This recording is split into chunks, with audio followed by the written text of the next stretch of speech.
Hello everyone, and welcome to a video in which I will be discussing many different aspects of our game Das Tal. Being a sandbox MMORPG, the world of Das Tal is rooted in player interaction, both friendly and hostile, and players will assist and impede each other as they build their own character's strength. The world will be very free of restrictions, no quest lines or level requirements for certain zones. Players will enter the world and choose their own path. Das Tal is full loot and open PvP, which means that players can choose to attack each other at any point and take what others have for their own. Das Tal will have no safe zones and no NPCs enforcing laws or rules.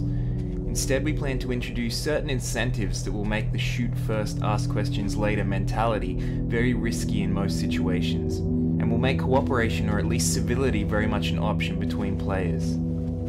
Das Tal will not be one world carrying on continuously. Instead, each server will have a lifetime, somewhat like a story with a beginning and an end. Players will enter the world, fight and strive to become strong, and then face a final challenge, before the server ends forever and they move to a new world of Das Tal to face new challenges. One thing that makes these time-boxed servers possible is the removal of the mass grinding that takes place in typical MMOs. In these games, players arduously make their way towards the endgame, and then when they reach it, their reward is that their character is at the peak of strength, and they have access to elaborate endgame content. The gameplay of Das Tal is instead a fast-paced mix of combat, area defense, diplomacy, and economics, all focused on strengthening your character and allies and sabotaging your enemies. With such rich gameplay, the journey is the reward itself, and the end of the server is merely the end of one story and the start of another, not the loss of a huge amount of time spent doing meaningless tasks. XP gains will have capped earnings, with only a certain amount of experience able to be earned each day. This combination of limited XP, removal of large amounts of grinding, and time-boxed worlds creates a very different player experience to what a lot of people are used to in MMOs. I did 2 videos focusing on these features specifically, which you will find in the media section of our website. Please check them out if you have any worries about the way these are being designed, as we have very good reasons for doing things this way. Settlements will play an important role in players claiming and defending land, as well as offering important facilities such as storage, training, and respawn points. Players will restore ruins that they discover around the landscape using resources they have gathered, and gradually build them up to be their prime defensive position. Settlements will be vulnerable to attack and can be stolen by enemies if the owners are defeated in siege. This siege settlement system will be a way for players and clans to fight over control of key areas and the valuable resources within them. Resource warfare itself will involve securing an area rich in a certain resource and defending it while that resource builds up in your inventory. The resources will then need to be taken from the area, leaving them vulnerable to theft from any enemies who want to take the rewards of your hard work for themselves. This type of resource gathering creates a far more intense and PvP-driven situation, rather than the mundane task of wandering around searching for small nodes for hours.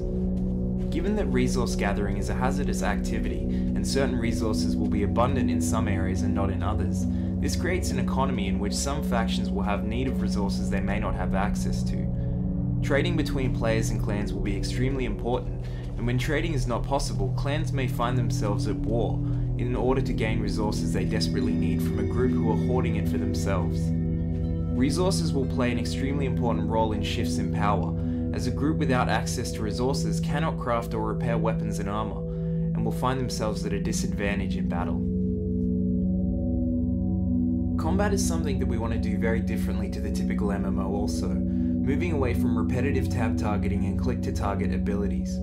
All abilities, attacks, and skills in Das Tal will be free-aimed or timed by the player, leaving their skill and accuracy to determine the outcome of battles.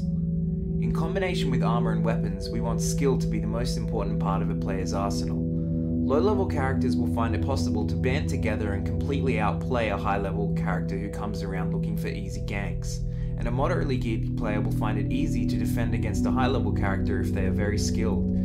Putting emphasis on tactical play and skill-based combat rather than simply who has the better gear or higher level will create a fair and more enjoyable combat system for everyone. Character development is something that is important in an RPG, MMO or not, and it is something that we plan to leave very flexible.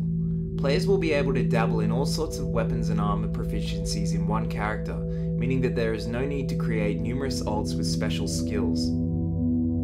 There will also be no traditional restrictions making sword wielders wear mail or mages wear robes. We leave that up to the players, and they can try out combinations to see what suits their playstyle. Swapping from one weapon or armor type on a character will require simply some retraining, and then they are free to level their proficiency in that new item.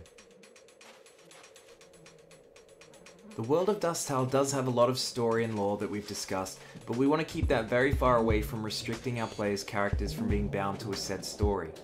All the player characters in Dust Tal have been taken from their homeland and cast into an unforgiving valley, but who they were and what they did before they arrived is up to each player to decide.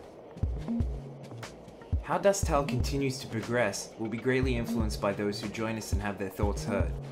We are making this game because it is something that we love, but it is also extremely important that we create something that people enjoy playing.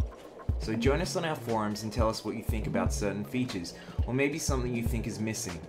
Later in development, we plan to offer players the chance to vote on what they would like to see in the game first, and what ideas they like that have been suggested by their peers. This community influence will also determine rule sets for servers, as players will be able to vote on what types of servers they would like to play on. If you would like to know more about Dust Tal, head over to our website where we have a collection of videos, screenshots, an About section and an FAQ. Furthermore, you can ask questions directly on our forums, and we'd love to chat to you about the game. You can support our Steam concept page so that more people can see what we're doing and support Dust Tal. You'll find all the relevant links down below. My name's David Wells, and I'm Head of Communications for Fairy Tale Distillery, and thank you all for watching.